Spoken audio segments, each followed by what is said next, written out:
اگر نہیں سمجھتا تو یہ بدبخت انسان نہیں سمجھتا.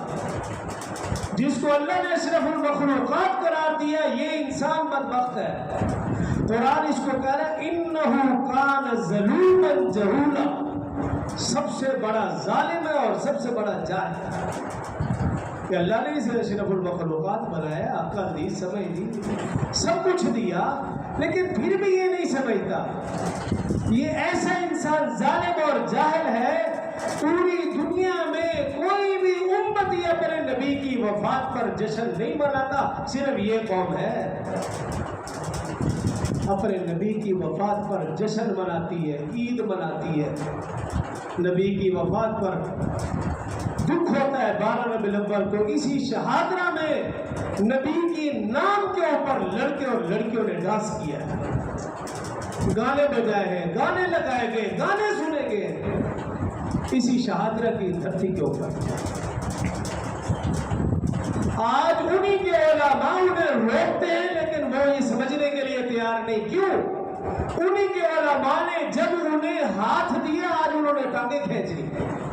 جب ہم کہتے تھے ابھی انہیں جھنڈی لگانے کی بھی اجازت نہ دو، کل کو یہ نقصان دیں گے، وہ کہتے نہیں جھنڈی لگانے میں کیا حرج ہے. آج پھر اسی عوام نے ان مولویوں کے جھنڈے ہی لگا دیے. مسجدوں کے باہر لڑکے لڑکیاں ڈانس کرتے ہوئے نظر ہے. شادرہ ٹول کی بات کر رہا ہوں. اگر کوئی سمجھتا ہے کہ یہ مولوی ایسی کہہ رہے جاؤ تسلی کر، اسی 12 ربیع الاول کی بات کر رہا ہوں. تو نقصان یہ ہے کوئی رسول اللہ صلی اللہ علیہ وسلم کی زندگی میں کیا 12 ربیع الاول نہیں آیا؟ صحابہ اہل بیت اعظام اولیاء کرام کی زندگیوں میں میں اور آپ کو ان سے زیادہ عشق رسول ہے.